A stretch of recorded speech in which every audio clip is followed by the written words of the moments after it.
जी, नमस्कार साथियों, स्वागत है आपका हंस ऑनलाइन एजुकेशन के इस प्लेटफॉर्म पे। तो आज अपने परसेंटेज की सेकंड क्लास देखने जा रहे हैं। एक क्लास अपने देख ली थी इसकी, आज दूसरी क्लास है परसेंटेज की। ठीक है, तो आपके सामने सवाल कौन सा हो गया था लास्ट अपने देख लेते हैं। शायद ये सवाल हो गया था, एक संख्या को पहले 10% फिर 20% बढ़ाया जाता है ना। अगला सवाल देखते हैं। दो संख्याएं x और y इस प्रकार हैं कि x का 18% और y का 8% का योग x के 22% और y के 36% के योग का 1/3 है। संख्याओं का अनुपात ज्ञात कीजिए। तो देखो, अपने को क्या करना है, संख्याओं का रेशो ज्ञात करना है। तो मेरे को परसेंटेज से कोई मतलब नहीं है, परसेंटेज हर संख्या के साथ लगाओ तो मैं परसेंटेज को हटा सकता हूँ डायरेक्ट। ठीक है, देखो ये जो जितने भी सवाल अपने लेके आ रहे हैं, ये सारे के सारे सवाल क्या है, किसी न किसी परीक्षा में आए हुए हैं। एसएससी CHSL टायर फर्स्ट 2022 का सवाल है। मैं क्या कह रहा हूं कि x और y इस प्रकार है कि x का 18% और y के 8% का योग x के 22% और y के 36% के योग के बराबर है। तो मैं क्या यहां से करूंगा, मेरे को पता है परसेंटेज सारों के साथ है, तो इसका कोई मतलब नहीं है। मेरे को तो रेशो पूछा है ना, तो रेशो याद करना है ना। और क्या हो रहा है, आपको एक बात दिखाई दे रही होगी, 2 का भाग लग रहा है सारों में, तो मैं लगा दूं, कोई दिक्कत है किसी को? 9 2 18 हो जाएगा, 4 2 8 हो जाएगा, 11 2 22 हो जाएगा और 18 2 36 हो जाएगा। 18 2 क्या हो जाएगा? 36। अब इधर देखिए, मैं क्या कह रहा हूं, एक्स और वाई इस प्रकार है कि एक्स का 9%, अब क्या बन गया, 9x प्लस 4y, इनका योग किसके बराबर है? ये कह रहे 11y और 11x प्लस 18y, और ये योग क्या है इसका? 1/3। ये क्या इसका 1/3 था, तो इसमें भी क्या कर दिया मैंने, 1/3 कर दिया, दोनों बराबर हो गए। अब 3 क्या है, यहाँ भाग में इधर आके गुणा का हो जाएगा, तो मेरे पास क्या बनेगा, 27x प्लस 12y बराबर 11x प्लस 18y। अब x को एक साइड कर दो और y को एक साइड कर दो। मैं कहता हूँ 27 में से 11 जाएगा तो कितना बच रहा है आपको? कैसे 16x बच रहा है। और 18y में से 12y जाएगा तो आपको कैसे 6y बच रहा है। अब किससे कट जाएगा? अभी 2 से फिर कट जाएगा, 8 2 16 और 3 2 6, यानी कि x रेशो y क्या आ जाएगा? 3:8 आ जाएगा। x रेशो y क्या आ जाएगा? 3:8 आ जाएगा। देखो मैंने परसेंटेज क्यों काटा, क्योंकि सारों के साथ ही परसेंटेज लगा हुआ है। अब सारों के साथ परसेंटेज है तो मैं क्या कर सकता हूँ, हटा सकता हूँ, क्योंकि मेरे को तो अनुपात पूछा गया है। तो इसलिए मैंने क्या किया, पहले सारों का परसेंटेज हटा दिया, जिससे कट रहा था मैंने वही काट दिया। ठीक है, अगला सवाल देखते हैं। बात समझ आई क्या? ऐसे सवालों में कोई दिक्कत नहीं होनी चाहिए। ये सवाल है, एक परिवार का गेहूं, सब्जियों और तेल पर खर्च 12:8:5 के अनुपात में है। अब अपने क्या कर रखा है, अनुपात दे रखा है। क्या कर रखा है? अनुपात दे रखा है। खर्च क्या है? 12 8 और 5 के अनुपात में है। अगर इन चीजों की कीमतें क्रमशः 50%, 25% और 40% बढ़ जाती है, तो इन चीजों पर परिवार में कुल खर्च में कितने प्रतिशत की बढ़ोतरी होगी? सवाल कर दो फटाफट, 30 सेकंड का टाइम है, जल्दी से कर दो इसको।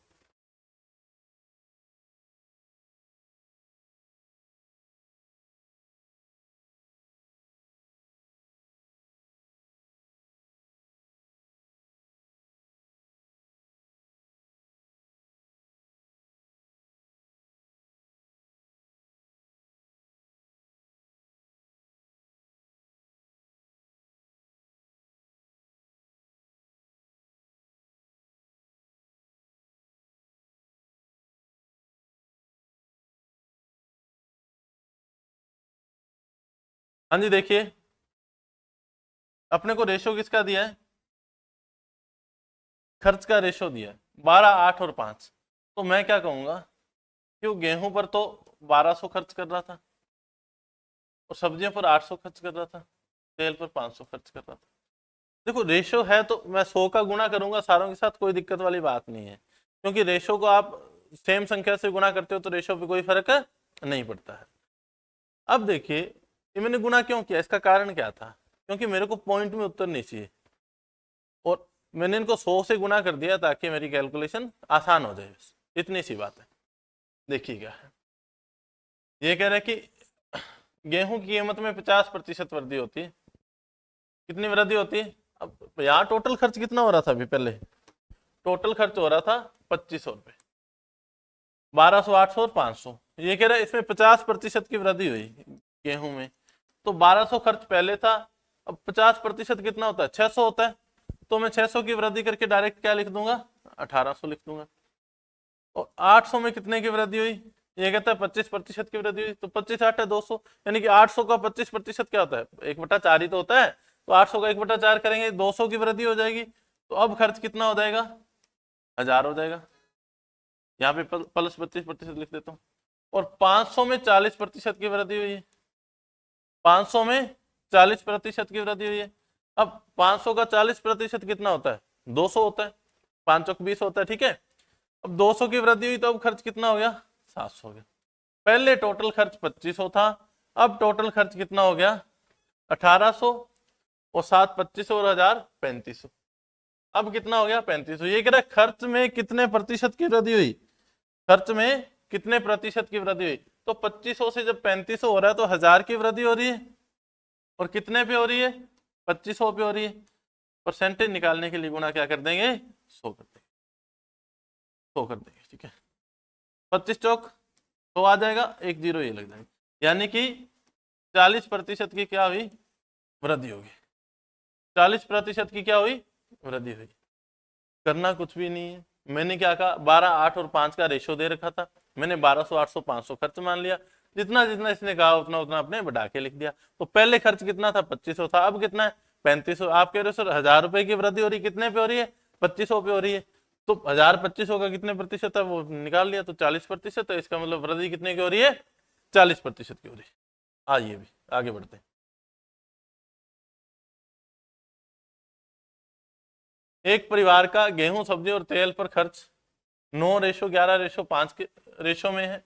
अगर इन चीजों की कीमतें क्रमशः 10%, 20% और 30% बढ़ जाती है तो इन चीजों पर परिवार के कुल खर्चे में कितने प्रतिशत की वृद्धि होगी। एसएससी सीएचएसएल में आया हुआ सवाल है, इसको हल करिए। अभी अपने सेम सवाल किया है, एक बिल्कुल सेम सवाल किया है, फटाफट हल कर दो इसको, फटाफट हल करो भी।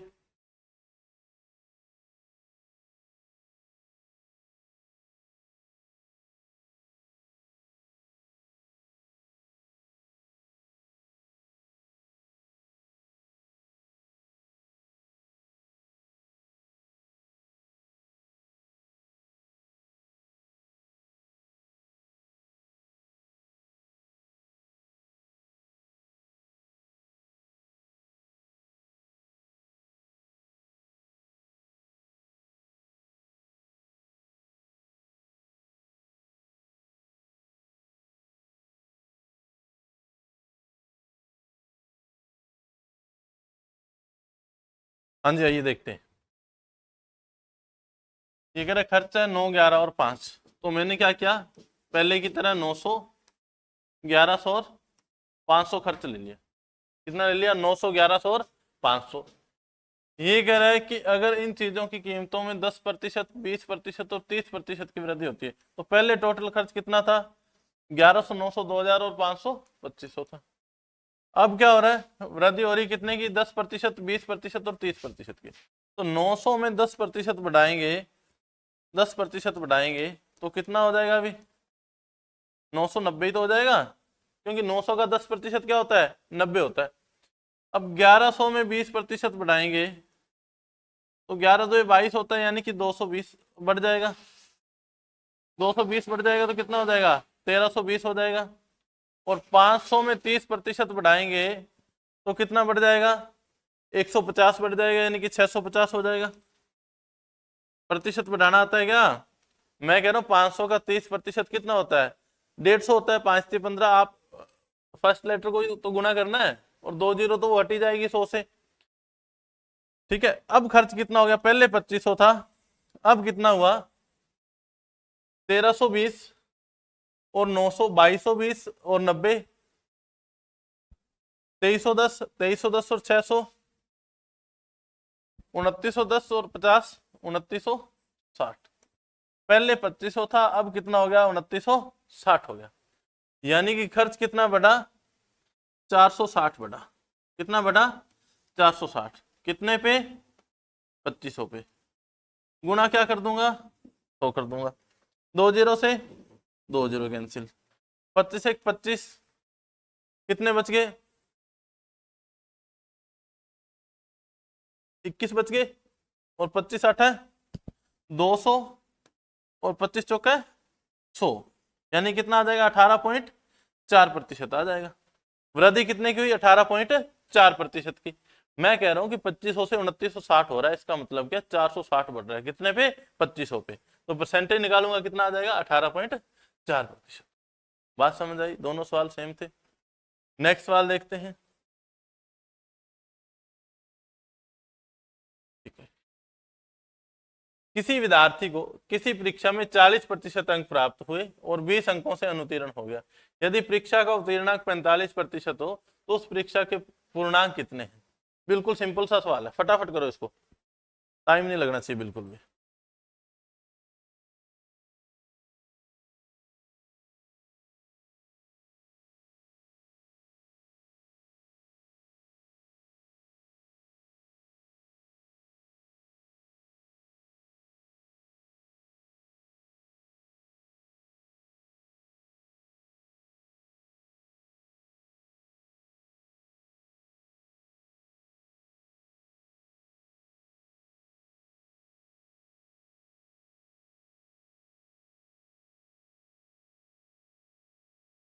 हाँ जी, देखिए ये कह रहा है कि 40% अंक प्राप्त किए किसी विद्यार्थी ने। कितने अंक प्राप्त किए, 40%, और 20 अंक से फेल हो गया। उत्तीर्ण होने के लिए 45, अब देखो ऐसे सवाल आप मौखिक ही कर सकते हो। मैं कह रहा हूँ 40 और 45 चाहिए थे, 40 उसने प्राप्त कर लिए, यानी कि 5% का डिफरेंस है। और अंकों में 20 का डिफरेंस है, यानी कि 5% की वैल्यू क्या है, 20 है। 1% की वैल्यू क्या हो जाएगी, 4 हो जाएगी। और 100% की वैल्यू क्या हो जाएगी, 400 हो जाएगी। 100% की वैल्यू क्या हो जाएगी, 400। कुछ भी नहीं है, आपको इन बातों का पता है ना। पूर्णांक क्या होते हैं, प्राप्तांक क्या होते हैं, उत्तीर्णांक क्या होते हैं, थोड़ा सा बता देता हूँ फिर भी। कुछ बच्चे हैं बेचारे बोलने वाले जिनको नहीं पता होगा। मैं क्या कह रहा हूँ, पूर्णांक तो क्या होते हैं, टोटल नंबर होते हैं, जितने नंबर की परीक्षा होती है।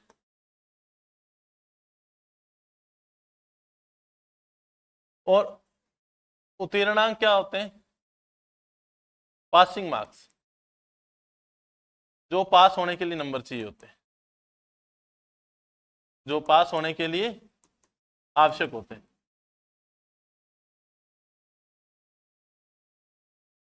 और प्राप्तांक क्या होते हैं, जितने नंबर वो प्राप्त करता है। इसका तो पता ही होगा, प्राप्तांक जो नंबर परीक्षा में प्राप्त करता है कोई विद्यार्थी। तीन बातें हैं, पूर्णांक तो टोटल नंबर है, उत्तीर्णांक क्या है, पासिंग मार्क्स हैं जो पास होने के लिए जरूरी होते हैं, और प्राप्तांक क्या जो वो प्राप्त करता है।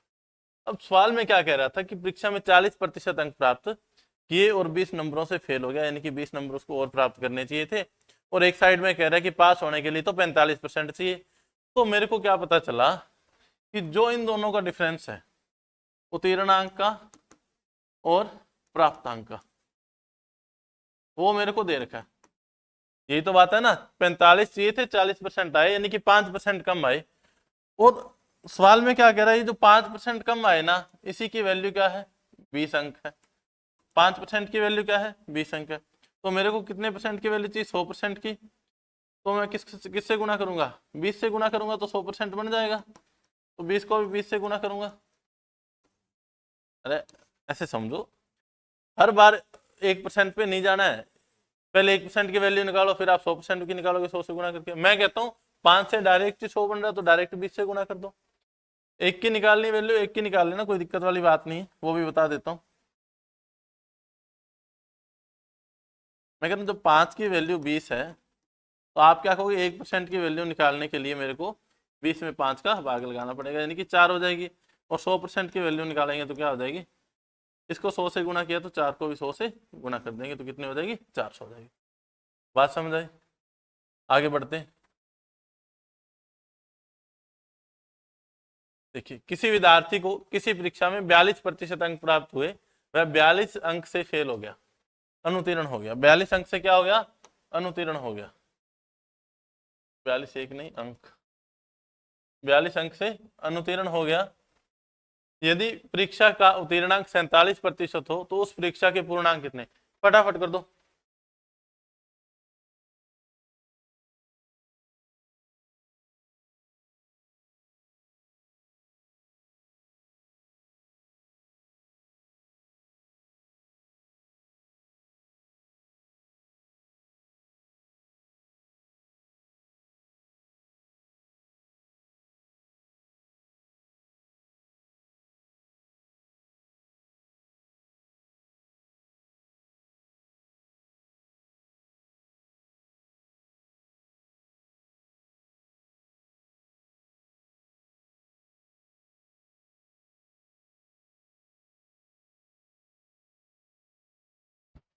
हाँ जी, देखिए 42% अंक प्राप्त थे और 47% चाहिए थे, यानी कितने से फेल हो गया, तो आप कहोगे सर 5% से फेल हो गया। कितने परसेंट से फेल हो गया, 5% से।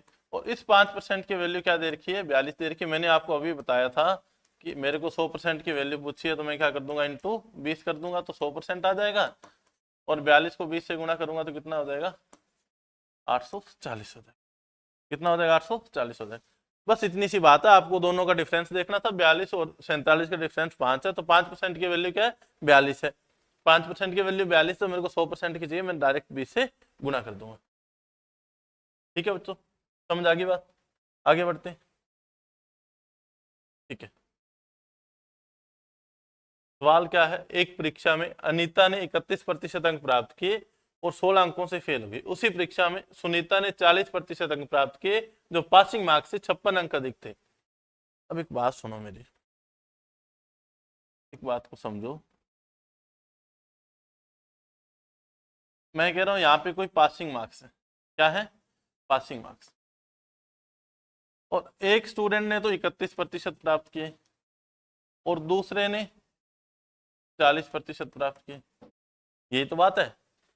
जो जिसने 31% प्राप्त किए वो क्या हुआ, 16 अंक से फेल हो गया, 16 अंक से फेल हो गया। और जिसने 40% अंक प्राप्त किए उसके पासिंग मार्क्स से 56 नंबर ज्यादा थे। अब एक बात बताओ मेरे को, यहां से यहां तक का सफर कितना है परसेंटेज में, आप बोलोगे 9% का सफर है। 31 से 40 तक जाने के लिए मेरे को कितने परसेंट चाहिए, 9%। और अंकों में कितने का सफर है, 16 अंक से तो ये फेल हुआ था और 56 इसके ज्यादा आगे। तो मैं क्या कहूंगा, अगर 16 और 56 को जोड़ दूं तो क्या आ जाएगी मेरे पास, 9% की वैल्यू आ जाएगी। किसकी वैल्यू आ जाएगी, 9% की। तो कितनी 9% की वैल्यू आएगी भी, 72 आ जाएगी। 1% की वैल्यू निकालूंगा तो 8 नहीं 72 होता है, और 72 में 9 का भाग लगाया, ठीक है। 1% की वैल्यू कितनी आ जाएगी, 8 आ जाएगी। और मेरे से पूछा क्या है, पूर्णांक पूछे हैं, अधिकतम संभव अंक क्या है। अधिकतम संभव अंक का मतलब क्या है, हाईएस्ट 100% ही ला सकता है। तो 100% की वैल्यू क्या हो जाएगी, 800 हो जाएगी। 100% की वैल्यू क्या हो जाएगी, 800। बात समझ आई? मैं कह रहा हूँ एक के 31% है और एक के 40% है, अंतर 9% का है। एक के 16 कम आए थे, दूसरे के 56 पासिंग से ज्यादा आगे, तो यहाँ अंतर कितने का है, 72 अंक का है। यानी कि 9% की वैल्यू क्या है, 72 है। 1% की वैल्यू 8 और 100% की वैल्यू क्या हो जाएगी, 800 हो जाएगी।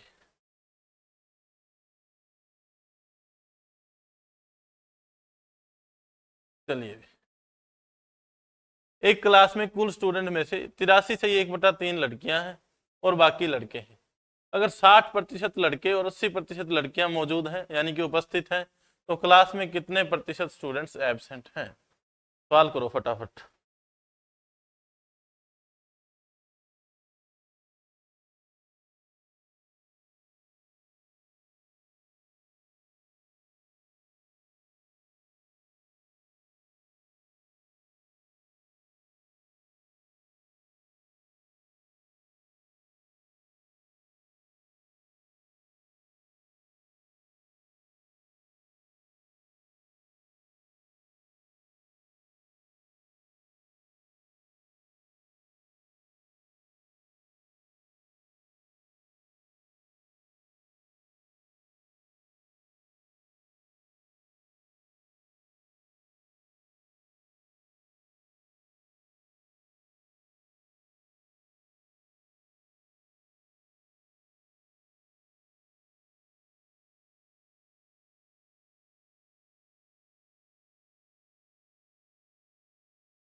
हाँ जी, देखिए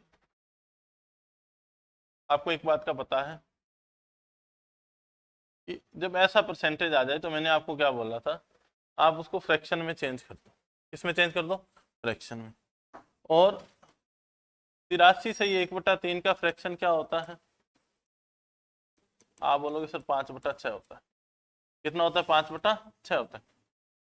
और जिनको ये बात नहीं पता कि 83 से 1/3 5/6 होता है, तो उनके लिए एक मैं सलाह देता हूँ। यहाँ पे आपको क्या करना पड़ेगा, 83 से 1/3 था तो मैंने कहा नीचे वाली संख्या से गुणा करना है। 83 को 3 से किया तो क्या हो गया? 249, और ऊपर वाली संख्या को जोड़ना है। 249 में 1 जोड़ा तो 250। प्रतिशत था तो बट्टा में 3 है, और प्रतिशत है तो बट्टा में क्या लगा दूंगा? 100 और लगा दूंगा, 300 हो गया। 0 से 0 कैंसिल, 5 पंजे 25 और 5 6 30। बात समझ आई? या तो देखो, आपको जब यूज करोगे सवालों में इन चीजों को तो आपको फ्रैक्शन याद हो जाएंगे। बाई चांस याद नहीं है तो आपका ये थोड़ा सा टाइम अलग से खराब होगा। इसलिए मैं कहता हूँ सवालों की इतनी ज्यादा प्रैक्टिस करो ताकि आपको ये चीजें मौखिक याद हो जाए। बात समझ आ रही है? वहां पे ही करके नहीं देखना पड़ेगी 83 से 1/3 को अपने हल करें, 250/300 करें, फिर अपने 5/6 आए। आपको डायरेक्ट पता होना चाहिए कि 5/6 इसकी वैल्यू होती है। ये कह रहा है इसका मतलब क्या है, कुल स्टूडेंट में से 83 से 1/3% लड़कियां हैं, यानी कि अगर 6 स्टूडेंट हैं तो उसमें से 5 क्या हैं? गर्ल्स। बॉयज कितने हैं? 1। इतनी बात समझ आई ना? 6 में से अगर 5 लड़कियां होंगी तो लड़का तो एक ही होगा ना। तो मैं क्या ले लेता हूँ, गर्ल्स को 500 ले लेता हूँ और बॉयज को 100 ले लेता हूँ। कोई दिक्कत है किसी को? रेशो को गुना ही तो किया 100 से। ठीक है, अगर 60% लड़के और 80% लड़कियां मौजूद हैं, अगर 80% लड़कियां मौजूद है तो एब्सेंट कितनी है? मौजूद तो कितनी है? 80%। मेरे से पूछा क्या है स्टूडेंट एब्सेंट कितने, तो मैं डायरेक्ट एब्सेंट ही निकालूंगा ना। डायरेक्ट क्या करूंगा? एब्सेंट ही निकालूंगा। इनका टोटल कितना है? 600। ये कह रहे कि 80% लड़कियां मौजूद है तो 20% क्या है? एब्सेंट है, यानी कि 500 का 20% कितना हो जाएगा? 100 हो जाएगा। 500 का 20% कितना हो जाएगा? 100 हो जाएगा, क्योंकि 20% की वैल्यू 1/5 होती है, तो मेरे को पता 100 हो जाएगा। उसके बाद ये कह रहा 60% लड़के मौजूद हैं तो एब्सेंट कितने? 40% है। तो 100 का 40% तो क्या होता है? 40 ही होता है। मैं कहता हूँ टोटल एब्सेंट कितने? 140 है। कितने में से? 600 में से। 600 में से 140 एब्सेंट है, कितने परसेंट निकालेंगे? तो भाग लगा देंगे। 6 2 12, 2 बच गए, 6 3 18, 23 से 1/3%। 2/6 आ रहा था तो मैंने क्या किया? 1/3 कर दिया। 23 से 1/3%। बात समझ आई? मैंने क्या किया, 83 से 1/3 को तो फ्रैक्शन में ले लिया। ठीक है, गर्ल्स 500 है, बॉयज 100 है। अगर 80% एब्सेंट मौजूद हैं तो 20% एब्सेंट है, और मैं से एब्सेंट पूछा तो मैं डायरेक्ट एब्सेंट निकाल लेता हूँ कि 20% एब्सेंट है। लड़के 40% एब्सेंट है। टोटल कितने हैं? 140 एब्सेंट है। कितने में से? 600 में से। परसेंटेज निकालूंगा तो कितना आ जाएगा? 23 से 1/3% आ जाएगा। अदरवाइज क्या होता है, आप इसका 60% निकालते, 80% निकालते, फिर 500 में से माइनस करते, 100 में से माइनस करते, लास्ट में यही आना था। तो अपने डायरेक्ट क्या कर लिया? एब्सेंट का ही परसेंटेज निकाल लिया। एक सवाल और देखते हैं। अगर कोई व्यक्ति अपनी आय का 40% बचाता है और 36,120 खर्च करता है, तो आय होती है एक, व्यय होती है एक, क्या होती है? बचत होती है। तीनों बातें समझते हैं अपने थोड़ा सा, फिर सवाल पे चलेंगे। तीनों बातें समझते हैं।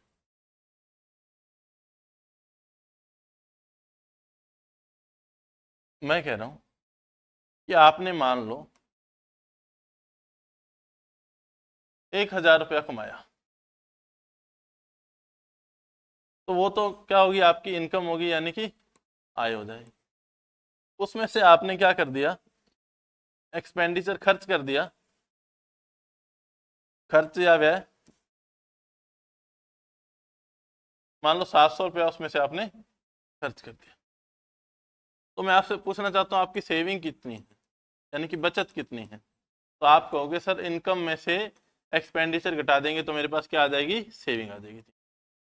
अब एक बात को ध्यान रखना, इनकम दे रखी है, एक्सपेंडिचर, दो चीजें दी हुई है। तो इनकम में से व्यय घटाएंगे तो बचत आ जाएगी, इनकम में से बचत घटाएंगे तो खर्च आ जाएगा। और खर्च और बचत को जोड़ देंगे तो इनकम आ जाएगी। तो मैं इनकम बराबर क्या लिख सकता हूं, एक्सपेंडिचर प्लस सेविंग। अगर मेरे को सेविंग निकालनी है तो मैं क्या करूंगा, इनकम में से एक्सपेंडिचर माइनस कर दूंगा। और अगर मेरे को एक्सपेंडिचर निकालना है यानी कि खर्च निकालना है तो इनकम में से क्या कर दूंगा मैं, सेविंग को माइनस। बस ये तीन बातें क्या है, तीन बातें। अब सवाल देखते हैं।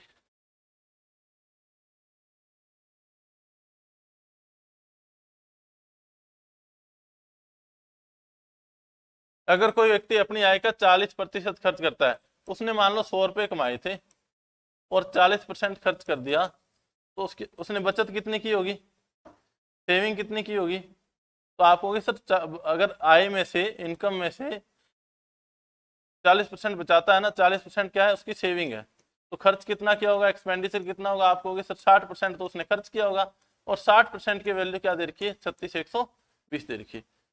तो 1% की वैल्यू क्या आ जाएगी, 0 से 0 कैंसिल, 36 दो बार, 1% की वैल्यू 602। और पूछा क्या, आय पूछी है तो 100% की वैल्यू कितनी हो जाएगी, 60,200। ये सवाल मौखिक होने वाले हैं, ऐसे लिखने की जरूरत नहीं है। अपने को पता है कि 40% उसने बचा लिया तो 60% खर्च किया होगा, इसका मतलब 60% की क्या कर रखी है, वैल्यू दे रखी है अपने को। 60% की वैल्यू कितनी है, 36,120 है, तो मैंने क्या किया, 1% की वैल्यू 602 निकाली और 100% की वैल्यू 60,200 आ जाएगी। 100% की वैल्यू कितनी आ जाएगी, 60,200। आगे बढ़ते हैं। ये देखिए भी, अगर कोई व्यक्ति अपनी आय का 45% खर्च करता है और 11,000 रुपए बचाता है तो उसकी आय क्या है, फटाफट से सवाल कर दो भी।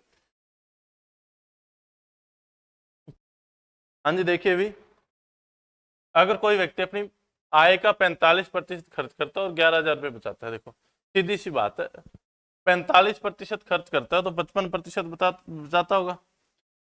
कितना बचाता होगा, 55%।